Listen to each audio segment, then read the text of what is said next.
This research investigates the perpetuation of sexual identity stereotypes in large language models, LLMs, and proposes a post-hoc debiasing method to mitigate these biases. The authors focus on representational bias, which occurs when a system negatively portrays a particular demographic group, leading to a lower social perception compared to other minorities. They use the regard score, introduced by Sheng et al. 2019, to quantify this bias. The authors perform a comparative study of how LLMs generate text describing people with different sexual identities, showing that the LLMs yield biased outputs, measured by a lower regard score, when the trigger words indicate a queer sexual identity. To address this bias, the authors propose a post-hoc debiasing method based on chain-of-thought prompting using SHAP analysis. This approach formulates the problem of rewriting the text without low-regard words as a text-to-text neural style transfer problem. The authors demonstrate the potential for positive change in societal attitudes towards the LGBTQIA+ community. The research paper examines bias in language models, particularly in GPT 3.5 DaVinci, when generating text based on prompts that include gender and sexual identity trigger words. The methodology involves generating prompts using gender-neutral biographies and appending them with sexual identity trigger words to induce bias.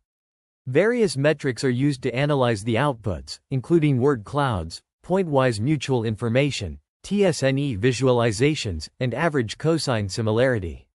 The results indicate that outputs for gay men and lesbian women have lower regard compared to those for straight men and women, reflecting a heteronormative nature of historical discourse. To address this bias, the authors employ a post-hoc debiasing approach, utilizing SHAP analysis to identify low-regard words and a chain-of-thought prompting technique to rephrase sentences without altering their semantic meaning. This process significantly increases the regard of the person in the generated outputs. The study concludes that the proposed debiasing method can effectively mitigate bias in language models while preserving contextual information. The research delves into the aspects of language technology, emphasizing the significance of bias mitigation, inclusivity, and representation. It acknowledges the contributions of Dr. Martin Sapp and Athea Devyani, among others, and references numerous studies on bias in NLP, including gender exclusivity, social biases, and the need for more inclusive language models. The discussion highlights the importance of controlled generation of text, mitigating bias in pre-trained models, and the development of datasets for measuring social biases. It also touches on the role of power and agency in modern films and the need for more diverse and inclusive storytelling. The focus then shifts to bias mitigation through text-style transfer and the creation of gender-neutral language.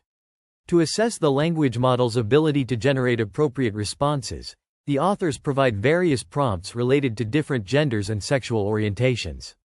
The analysis of the output responses reveals the model's perception and representation of these identities. The word clouds in figures 8, 9, and 10 illustrate the frequency of words used in the output responses for the control, straight man, and gay man prompts, respectively. Table 4 presents example outputs of the language model for each prompt, highlighting differences in language usage and content generated by the model depending on the prompt. The results demonstrate the model's capacity to differentiate between gender and sexual orientation based on the prompts given, although further research is needed to fully understand the implications of these findings.